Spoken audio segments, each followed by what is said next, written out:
back to back. Thanks, Fred. One of those things when we watch this man play, man, I'm in awe every time I watch him go out there. This is what all does. The season just getting started.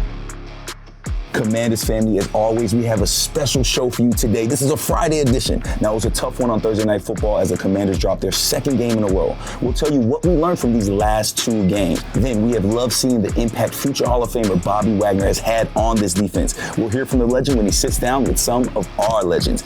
And while the last couple of games have not gone our way, there's still plenty of season left and plenty of reasons to be happy about this season. Fred's going to give you 5 of those reasons. And Commanders family, it all starts now.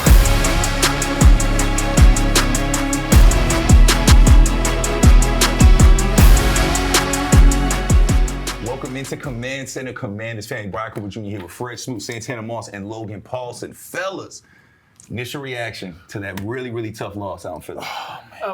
We took a tough loss with a good team. We're talking about a team that a quarterback has played in the Super Bowl, head coach has coached in the Super Bowl. We're talking about a team that doesn't have many weaknesses on its roster. We're talking about a team that has jailed over the years. We played a more mature team, and it looked like it. Great start by us, bad finish. A lot of missed opportunities. I think offensively, it's hard for you to try to win a game on somebody else's home turf and being 3 for 12 on third down. Not having a chance to sustain downs or drives or whatever. And then when your defense is playing so well, you had everything going for you, and just offensively wasn't ourselves. So it was a tough way to be out there offensively. But I think as a whole, man, this was a good lesson for us to learn. Yeah, I think it's a great lesson. I think also coming off kind of a short week too, playing Pittsburgh. I mean, that was a physical football game and physical football team. And I think kind of this team's banged up a little bit, right? And it showed up in the film. And I think for as good as Philly is and as talented as they are, we were not at our best. And I think this is a good opportunity the next 10 days or so, get right, kind of refocus, reevaluate, and get ready for Dallas. And this is what happened when you had that bye in the back of the season. It's hard, man. Especially when you're coming off and you're talking about playing 2 championship teams and within 5 days. 100%. Yeah, and then you talk about being banged up. We did get Brian Robinson Jr. back. We got our number 1 running back. How does he affect this offense and this rushing game? Yeah, I mean, I think Brian Robinson, obviously, we saw how good he can be. He's just a physical guy with great contact balance, great vision. I think he really elevates the floor of the offense. The problem, as Hen already alluded to, is we didn't get enough first downs for him to kind of really get going, really be an impact on the game. But you see his talent, you see his ability. And the other thing it's important to note is the offensive line, man.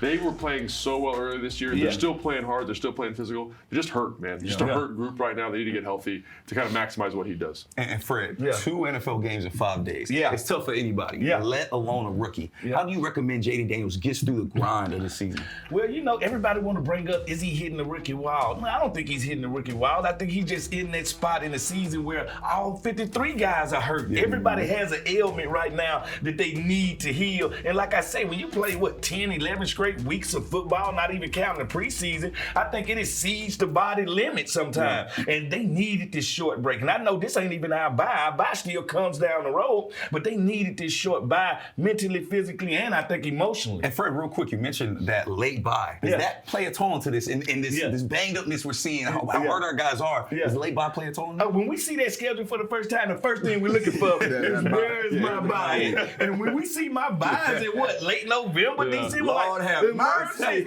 Won't you pray for us? Because it's one of those things where how long can we last and how many of us can stay healthy, man? Well, I think there's the physical element too, but there's also the mental element. It's hard, man, to get up each and every week, and sometimes just having that little break kind of lets you mentally refresh. And so I think it feels like when you watch them, it feels like that a little bit. They just need a little reset, and I think this kind of mini bye helped do that. We also been on some teams where we had pretty good seasons, and we had that lull area in that season, and then caught that little break or caught that little, I guess you can say recharge and finish strong. So sometimes you see good teams go through this, man. And I'm not saying this is what they're going through, but or it's meant for them to go through it. But you need it sometimes. You need a reboot, or whatever you want to call it, and recharge and get ready for that last end run, of the season. that last push. Well, somebody that seems to always be charged up, we got to give him love. Frankie Luvu, another multi-sack game, the second one of the season. Can we give Frankie Luvu some love real quick before we move on, fellas? Yeah, I mean, I think Tana kind of talked about, the defense played great, and he's a big part of that. 2 sacks, and he just brings that emotional energy to that group, right? And like when I see good defenses, they have that guy, they have that element that kind of sets the tone emotionally for the team. He's that guy. It's so fun to watch him play football on the sideline.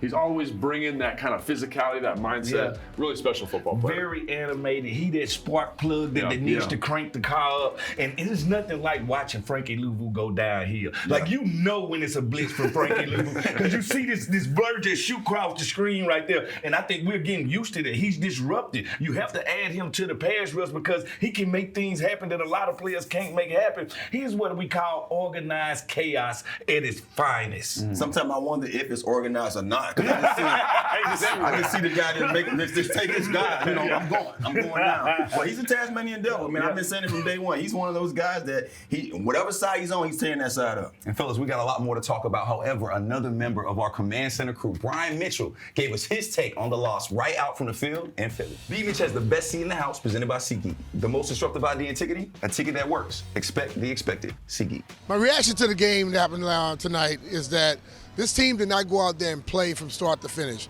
Early on, the defense played some terrific football, but the offense got opportunity after opportunity and did not capitalize on it. This is a prime example. When you don't capitalize early, it comes back late to haunt you. They were very close there, and then all of a sudden, boom. You see Saquon Barkley, who's an unbelievable player, begin to run off touchdowns and things of that nature. You cannot allow that. You can't allow a team that's playing bad to stick around. They stick around, they can hurt you late in the game. We got to get more offense. I think right now comes a great time where you get a chance to relax. You go back to your reshape things, get your mindset right, because a lot of guys are injured, a lot of guys are mentally tired, but moving forward, they're going to need to have everything that they need.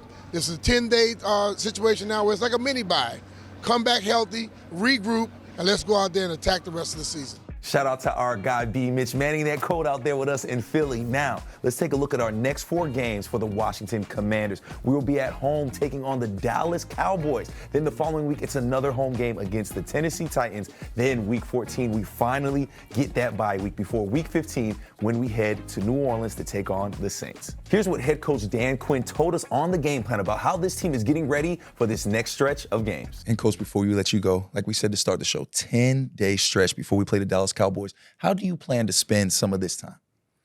First part is going back through where, basically over the last 2 games, what were those closing time moments? What were the ones that were the most impactful part? How does it play on a 1st and 10? Instead of being 2nd and 1, it's a 1st down again. Those seem like small to me, or may seem like small to you, but that's a big deal where the chain moves again, where we can control possession longer. And so it may be hitting into the right read. It might be, the blitzer being in the right spot. So making sure when these small winning time moments come that we deliver, where that part, I want to make sure we get it right all the time. Somebody beats you on a good throw or good catch, or they hit the right blocking scheme and you get to it, and you can tip your hat, but make sure they have to really challenge us to win the play. Coach, this first half of the season has been fun, and we are very excited to see this second half. Thank you for your time, Coach. Oh, man, you think you're excited. We are absolutely lit up to get rolling again and to do it at home. We can't wait. Thanks, Coach.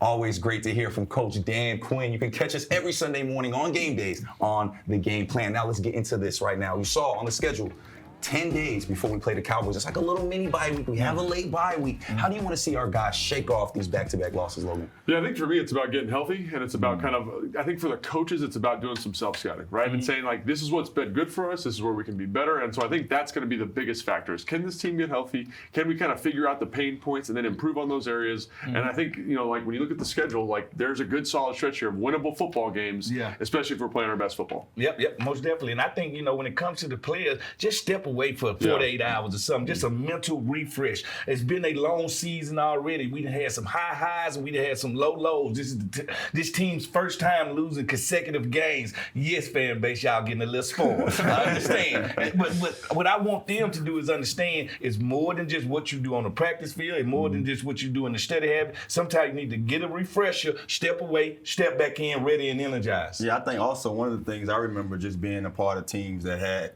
little runs like this is you can't feel sorry for yourself.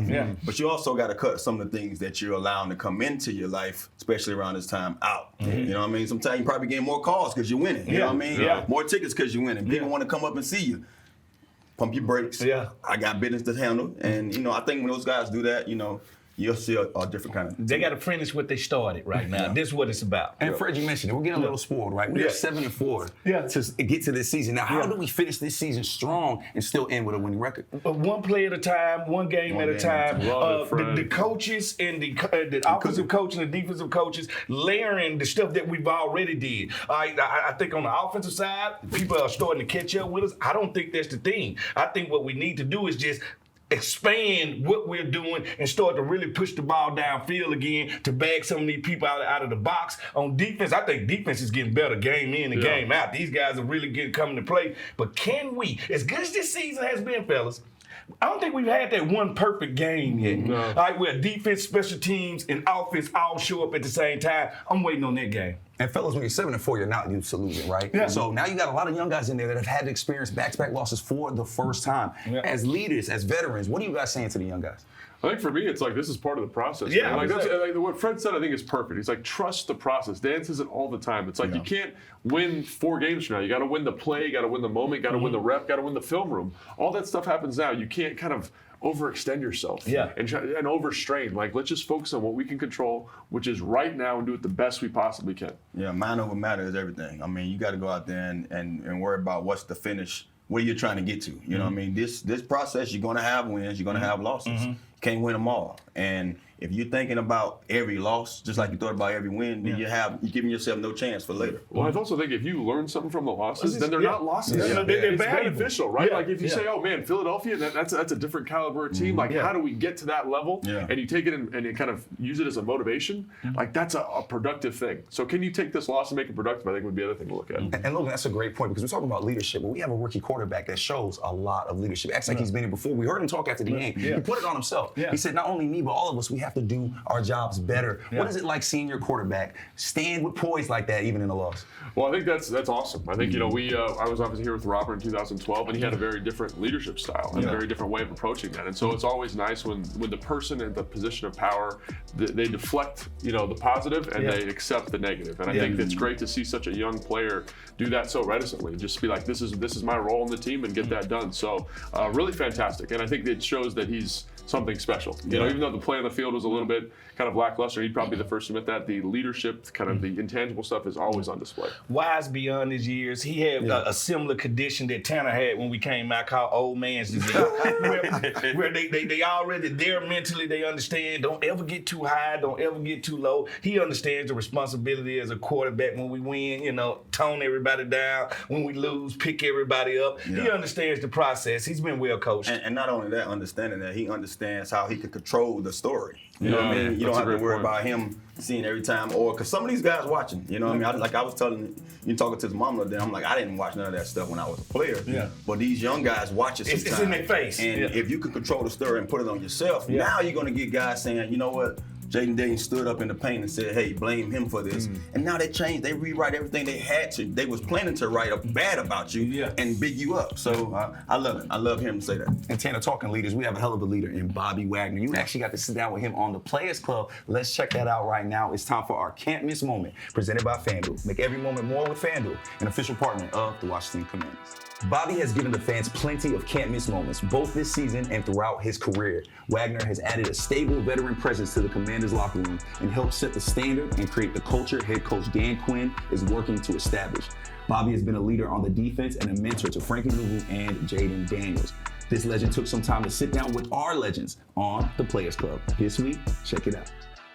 Legion of Boom, obviously you played on one of the greatest defenses with some studs, right? So we get Lattimore and adding to defense that's getting better. Yeah. You know, that was a great defense that you played on. What are some of the similarities that you see with this Washington team? How we get there? How could we be like a dominant defense like Legion Boom? Because remember, y'all all were young when y'all first started off. I think the thing that made us so special was that we were young. And so when we came into the league, like it was almost like college again. You know what I'm saying? It was when we got done playing, done practicing, we just stayed at the facility, or we was like, hey, let's go get some food, or let's play the game or something. We just spent so much time together that we were just connected, and that connection got brought on the field. And so, you know, it's a brotherhood. You know what I mean? So it's like, you know, you in cover 3 and maybe you should have this, and Sherman like, hey, go take a chance on that. Like, I got your back. And you're like, all right. And then you do that enough time to where, like, you ain't got to say it. I just look at you. And, so for me, I would say the comparison is the connection. I think a lot of the guys here, we're really connected, like, off the field. And I think that's what, you know, makes us believe that we can get there if we just keep going at it, because we have the connection that you would need to be a good defense. And so it's just really just growing on that. I had an opportunity in my career. I played with some excellent linebackers. My favorite teammate, best other linebacker I played with was Takeo Spikes. We were both from Buffalo together. And it would be times before the ball was snapped, yeah, we know, like, this how it's drawn up, but Key, do this, do such and such. I got your back, whatever. You and Frankie, y'all both came in here together this year. Y'all been out there balling, man. Dominating, man. Unbelievable, bro. Have you and him been able to have build that type of chemistry where y'all playing off each other? And what is it like playing with a guy like Frankie? I mean, it's exactly like that. I think, one, we knew each other because he used to work out in Seattle at the same spot we worked out. So we knew of each other, but then he started playing on the East Coast. So didn't really see him as much. But then when we came here, it was just like, dang, like, we've always wanted to do this. Yeah. Now we get to do it. And it was just, again, just like the open communication off the field. We'd be out there and it's like, hey, what you think? I think we can make a play. You know what I'm saying? Right. And it's the trust. Like, we trust one another and we believe in one another and we put in the work. You know, we study the film. It's not like we just guessing. Like, we know what's coming. Yeah. And so it's been great playing with him. Man, that was such a great interview. You can catch that right now on the Commanders YouTube page. And fellas, since we heard from Bobby Wagner, let's get right into it. Bobby Wagner has been such a leader on this team. We didn't know what he'd have left when he came here, but he's already leading this league in tackles last season. Logan, what have you seen from here this season? I mean, I think you see a guy, obviously the leadership's impeccable, but I think the tactical element that he brings to your defense is really incredible. Like, you watch him getting these chess matches with the quarterback. You know, the quarterback's trying to check the play. He's checking to a different coverage. Yeah. Like, I remember versus the Bears, they shift from a 4x1 to a 2x2. They motion. He's checking to a play, gets the coverage, and then ends up making the tackle. And he gets, not only is he communicating to the defensive line, the linebackers, but also the secondary. Like, that ability just to have a total mastery of the defense comes from experience, obviously, but it's really, really special. I think it instantly raises the floor of the defense. It's so funny because we got London a year younger than he is. When he that got is crazy. Here, like, so just their comparison, I call London El Capitan. Like, when Cap comes into the room, it's a certain respect level that comes. And you're talking about a future gold jacket. You're talking about a guy with a Super Bowl ring. You're talking about a guy that said, come on, guys, follow me. And you're talking about respect that don't have to be bought or earned. You're talking about when somebody comes into this locker room, the standard goes from here to here because that's all he used to. So when you have a guy like that on your defense, it just permeates through everybody from the D-line to the back end. The one thing you don't want to do is not be prepared with a guy like that because he's always going to be prepared and he's going to hold you to a standard that you need to be ready to answer to, and I love that. What he shows to me is just showing you for the last few years what we was missing. You know what I mean? Like, how could we be that championship caliber team or defense and not have a guy like that? You know what I mean? And that's one of the things that stood out. We got a chance to talk to Richard Sherman, and he talked about, he said, I can see his thumbprint in y'all defense. That's what he does. So that's what, you know, that's one of those things when we watch this man play, man, I'm in awe every time I watch him go out there and do his thing because he's calling plays, checking off, getting guys ready, and then making the play. I think that's the other thing, too, that I've noticed about Bobby that's really special is obviously the technical stuff, but obviously the relationships he's built. Like, Dan's such a relationship-driven coach. To have your middle linebacker do that, him and Jane Daniel, the relationship that they have, and then the relationship he's got with Frankie Luvu, I mean, they're attached at the hip. And building that element is something that I wasn't expecting. Because like you said, Fred, he's a gold jacket guy, right? And so those guys can be kind of aloof in some cases. But he's in the team. He's part of the culture. It's a special player. I understand what you're saying because usually your teacher, y'all are not peers. Yeah, that's exactly right. He's the teacher and he's the peer. So he's the most understanding guy I think you got in that locker room. He done seen the good, he done seen the bad, he done seen the ugly. It's no questions that he can't answer about how a team gonna come at us, what you need to expect as a young player. And Logan, I feel like that's by design, right? You looked at the way they brought these veteran guys in. They brought guys in to establish a culture. They knew they were gonna have a bunch of young guys, but they brought guys in to establish a culture. How important is that when you are trying to make this playoff push? I mean, I think it's incredibly critical. I think one of the things that is maybe the biggest difference difference from last year, this year? Obviously the personnel, but it's the culture, right? It's the culture of competitiveness, of toughness, of accountability that we're seeing across the board. And how do you get that develops so quickly? You need to bring people in. Example. You can't just teach it right off the jump, right? You need to say, this is what we want. Zach Ertz, Bobby Wagner, that's the standard for this team. And then all the young guys that come in and say, oh, I can do that. That guy's got a gold jacket. I can do exactly what that is. So I think that's so critical.